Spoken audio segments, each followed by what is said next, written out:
Hello and welcome back to Jigyasu platform. This is your educator Lovely Madha and आज मैं आपके लिए लेकर आई हूँ एनडीए यूजीसी नेट के पेपर 1 के पीपल डेवलपमेंट एंड एनवायरनमेंट के टॉपिक ग्रीन हाउस गैसेस पर कुछ प्रैक्टिस क्वेश्चंस. ये क्वेश्चंस आपके एग्ज़ाम में हेल्पफुल होंगे जो आपकी एग्ज़ाम अनाउंस हो चुकी है एंड जून में आपकी वो एग्ज़ाम कंडक्ट होने वाली है. तो इससे पहले अगर आप हमारे चैनल पर न्यू हैं तो सब्सक्राइब कीजिएगा जिज्ञासु चैनल को. तो सबसे पहले तो हम ये समझ लेते हैं ग्रीन हाउस गैसेस इफेक्ट होता क्या है. तो देखिए, लाइफ की संभावनाएं बनी रहे इसके लिए सन की तरफ से कुछ रेडिएशंस, कुछ किरणें अर्थ की तरफ आती हैं. अर्थ में अपने लेयर के अंदर, ओजोन लेयर के अंदर ट्रैप करके रखती है और उस हीट को एक लिमिट तक बनाए रखती है. अब जब तक ये गैसेस लिमिट में रहेंगी, यहाँ पर जीवन की संभावनाएं अच्छी बनी रहेंगी. लेकिन अगर ये गैसेस एक लिमिट से ऊपर गई तो यही हमारी लाइफ छीनने का भी काम कर सकती है. When the Earth's surface is heated upon by the radiation from the sun, it results in increased temperature than it generally required. This process is known as the greenhouse gas effect. इसे हम normally global warming भी कहते हैं. Most of the greenhouse gases are responsible to cause the greenhouse gas effect by radiating energy in all directions. जो greenhouse gases होती है वो अर्थ में आकर चारों तरफ फैल जाती हैं, चारों डायरेक्शंस में अपने रेडिएशन एनर्जी को फैला देती हैं, जिस वजह से ही जो ग्रीन हाउस गैसेस इम्पैक्ट है वो ज़्यादा तेज़ी से बढ़ने लगता है.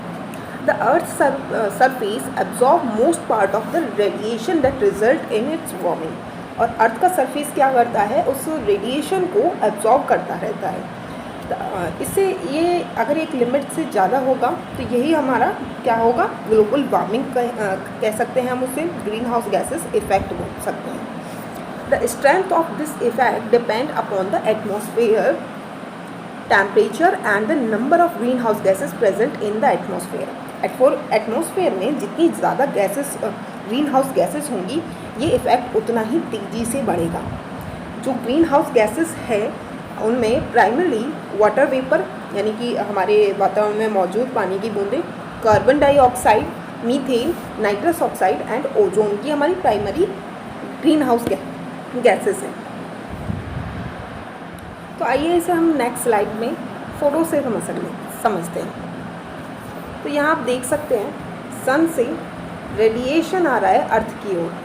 इसका कुछ पार्ट अर्थ के बाहर चला जाता है, लेकिन कुछ पोर्शन इस सोलर रेडिएशन का अर्थ की एटमॉस्फेयर में, जिसे हम ओजोन लेयर भी बोलते हैं, उसमें ही ट्रैप हो जाता है. आप देख सकते हैं यहाँ पर. और जो अर्थ के अंदर जो पॉल्यूटिंग गैसेस हैं उनके संपर्क में आकर ये बहुत ज़्यादा हार्मफुल हो जाता है और यही हमारे ग्लोबल वार्मिंग का रीज़न होता है. एंड अदर जितनी भी हमारी गैसेस हैं जो कि हार्मफुल होती है हमारी ओजोन के लिए भी, जो ओजोन को ब्रेक करने का काम भी करती है. और यहाँ देख सकते हैं आप, इससे अर्थ का टेम्परेचर है वो डे बाय डे इंक्रीज़ भी होता जा रहा है. तो इसलिए गवर्नमेंट ग्रीन हाउस गैसेस के इम्पैक्ट को कम करने की ट्राई करती है. एंड जितनी भी ये ग्रीन हाउस गैसेस हैं उनको कंट्रोल करने के लिए काफ़ी कन्वेंशंस एंड कॉन्फ्रेंसेस चल रही हैं. तो आइए अब इस पर हम कुछ क्वेश्चंस देखते हैं.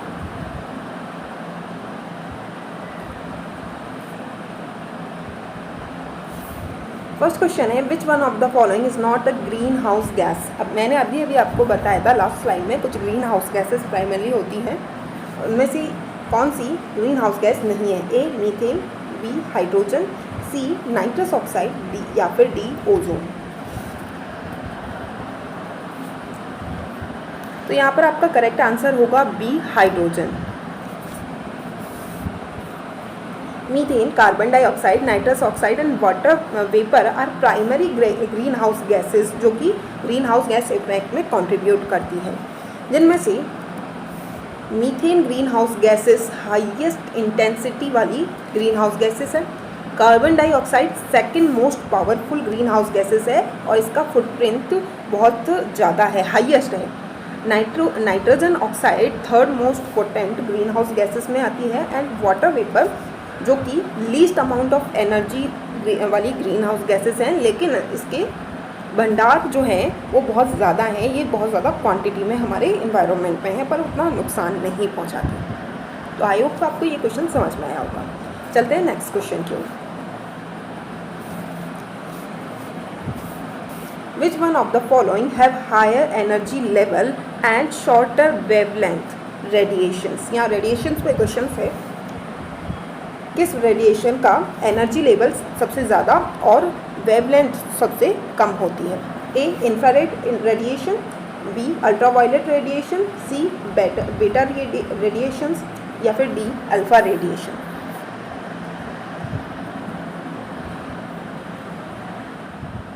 तो आप स्क्रीन पर देख सकते हैं विजुअल लाइट के लेफ्ट स्केल पर जो वेवलेंथ आपको गिवन है, radio waves, microwaves and infrared waves, ये लॉन्गर वेवलेंथ हैं, और राइट साइड दिखने वाली वेवलेंथ यानी कि अल्ट्रावायलेट, एक्सरे या और गामा आपकी शॉर्टर वेवलेंथ है।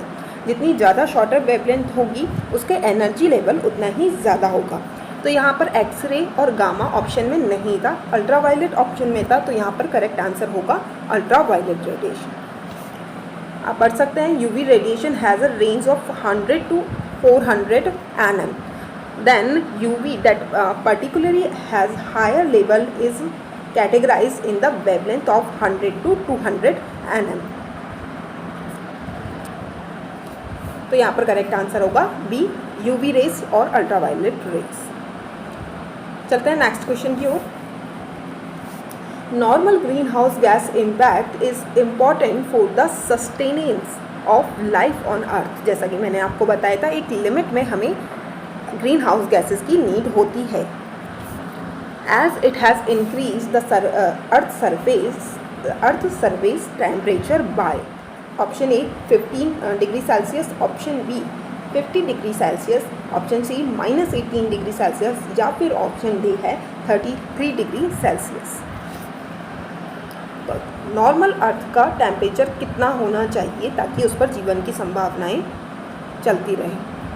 तो यहाँ पर आपका करेक्ट आंसर हो जाता है option D 33 degree Celsius average temperature रहना चाहिए with the help of greenhouse gas effect.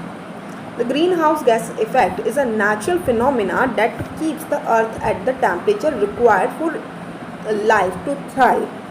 The remaining radiation, roughly of half it, reaches to planet and it is absorbed by seas and land. ये आपको ध्यान रखना है।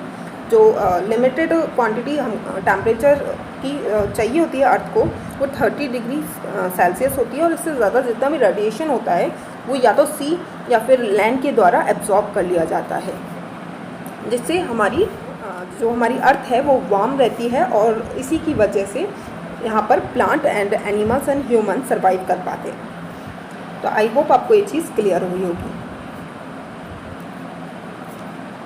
Question number 4 आपकी screen पर, infrared radiation have dash wavelength.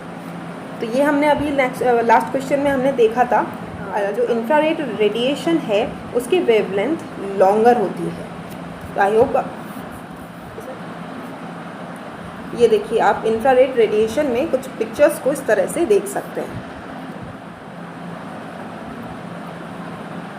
Next question, which greenhouse gas is a gas that absorbed and emit radiant energy in the thermal infrared spectrum, resulting in the greenhouse gas effect. Next question आपकी screen पर, which greenhouse gas is a gas that absorbed and emit radiant energy in the thermal infrared spectrum, resulting in the greenhouse effect. तो इनमें से हमने कौन सी mostly पढ़ी थी primary greenhouse gases में? तो यहाँ CO2 भी था, मीथेन भी था। हालांकि इथेन और प्रोपेन भी होती हैं एक लिमिटेड क्वांटिटी में, लेकिन यहाँ पर थर्मल इंफ्रारेड स्पेक्ट्रम से रिलेटेड ही पूछा गया है। तो यहाँ पर आपका करेक्ट आंसर होगा ऑप्शन ए CO2। CO2 यानी कि carbon dioxide has highest concentration among all the greenhouse gases. The concentration range from 9 to 26% होती है CO2 की, जबकि मीथेन गैस की जो कंसंट्रेशन रेट है 4 to 9% होती है, इसलिए ये सबसे ज़्यादा effective gas green house gases होती है। इसलिए इस क्वेश्चन में आंसर मीथेन ना होके CO2 होगा। वहीं मैं ओजोन की बात करूँ तो उसका कंसंट्रेशन 3 to 7% ही होता है। मूव करते हैं नेक्स्ट क्वेश्चन की तरफ। Question number 6 on your screen. Gas molecules that absorb thermal infrared radiation are present in large quantity to alter the climate system is known as। तो यहाँ पर कुछ भी बताने वाली बात नहीं है, आपका जो करेक्ट आंसर होगा ग्रीन हाउस गैसेस होगा।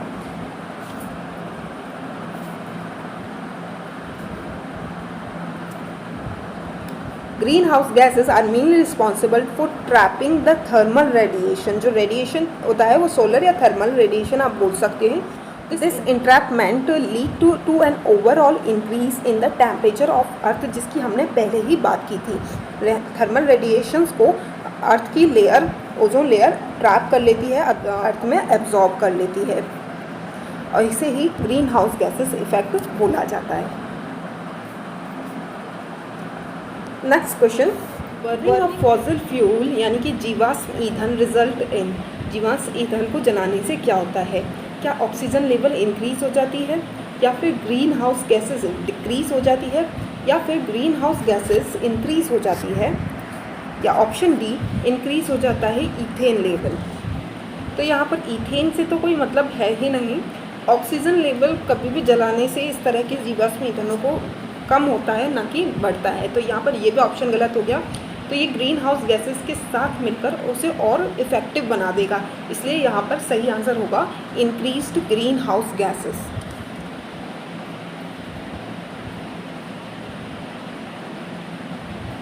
यहाँ पर एक्सप्लेनेशन में देख सकते हैं, जब फॉसिल फ्यूल्स को जलाया जाता है तो इससे मैसिव वॉल्यूम में क्या निकलता है? कार्बन डाइऑक्साइड CO2, जो कि एक ग्रीन हाउस गैसेस है, और ये एटमॉस्फेयर में रिलीज हो जाती है, जिससे ग्लोबल वार्मिंग बढ़ जाती है। हम उसे कह सकते हैं ग्रीन हाउस गैसेस बढ़ चुका है। तो यहाँ पर करेक्ट आंसर होगा ऑप्शन सी।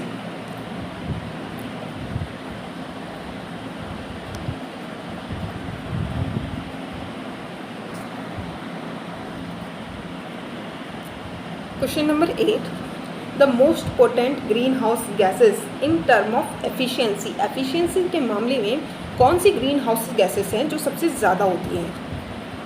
तो यहाँ पर कुछ रिमेनिंग पोर्शन जो हम पहले से पढ़ने से रह गए थे। ऑप्शन सी CFC यानी कि क्लोरोफ्लोरोकार्बन। जो हमारी प्राइमरी गैसेस हैं वो इसमें नहीं आ रही हैं। एफिशिएंसी के मामले में जो सबसे ज़्यादा इफेक्टफुल ग्रीन हाउस गैसेस है वो CFC है, जिसमें क्लोरोफ्लोरोकार्बन आता है। ये गैसेस जो प्राइमरी रिस्पॉन्सिबल होती है ओजोन लेयर को तोड़ने में, उसको डिप्लीट करने में। Additionally they also trap heat in the atmosphere. Atmosphere में हमारे वातावरण में ये गर्मी को यानी हीट को ट्रैप करके रखती है, जिससे ग्लोबल वार्मिंग इंक्रीज होती है, thus contributing to the greenhouse gas effect. Majorly हमारे घरों में जो रेफ्रिजरेटर यानी कि फ्रिज जो यूज़ होते हैं और क्लीनिंग प्रोडक्ट एरोसोल्स वगैरह यूज़ होते हैं, उनमें CFC काफ़ी मात्रा में रिलीज होती है। तो यहाँ पर करेक्ट आंसर होगा आपका CFC यानी कि क्लोरोफ्लोरोकार्बन। मूव करते हैं हमारे नेक्स्ट क्वेश्चन की ओर। क्वेश्चन नंबर 9,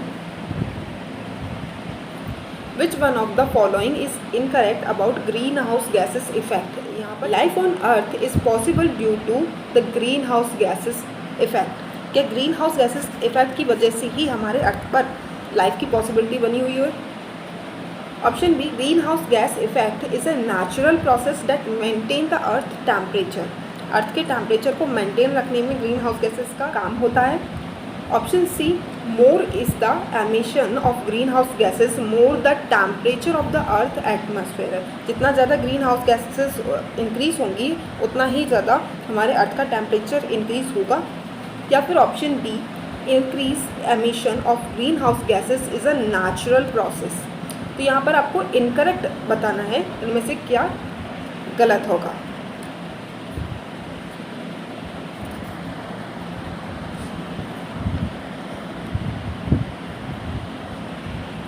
तो यहाँ पर ऑप्शन डी इनकरेक्ट है।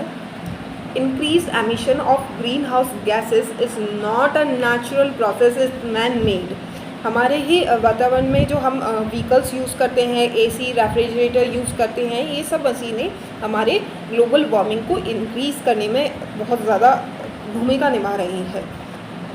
इसके अलावा इंडस्ट्रियल एक्टिविटीज़ या फिर आप कह सकते हैं जो फार्म वगैरह में पेस्टिसाइड्स यूज़ होते हैं, उनके थ्रू भी हमारे इन्वायरमेंट में जो पॉल्यूशन है वो बढ़ता जा रहा है।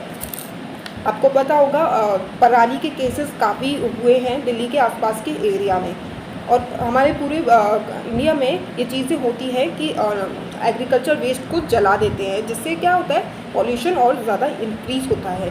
तो ये पॉल्यूशन जो मैन मेड होता है, गैसेस इफेक्ट बढ़ रहा है।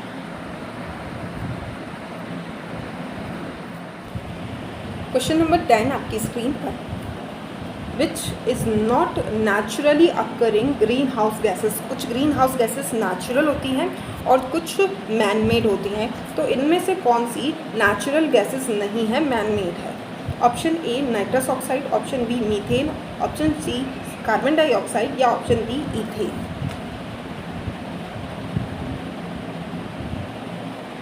यहाँ पर आपका करेक्ट आंसर होगा ethane is not a natural greenhouse gas.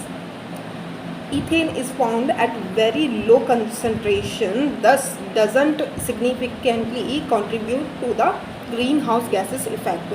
लेकिन इसका मतलब ये नहीं हो जाता है कि इथेन ग्रीन हाउस गैसेस ही नहीं है, वो ग्रीन हाउस गैसेस की कैटेगरी में आती है, लेकिन उसका कंसंट्रेशन बहुत ही कम है। Rather the conversion of the ethane to methane largely contribute to the greenhouse gas effect. लेकिन ये इथेन मीथेन में कन्वर्ट हो जाए तो ये एक सिग्निफिकेंट ग्रीन हाउस गैसेस बन जाएगी। एंड जो इसका प्रोसेस है वो मैन मेड है, नेचुरल नहीं है। तो ये थे आज के हमारे 10 क्वेश्चन। आई होप आपको क्वेश्चन समझ में आए होंगे। कोई भी डाउट हो आप कमेंट सेक्शन में पूछ सकते हैं। अगर वीडियो पसंद आए तो लाइक कीजिएगा, शेयर कीजिए अपने दोस्तों के साथ और चैनल को सब्सक्राइब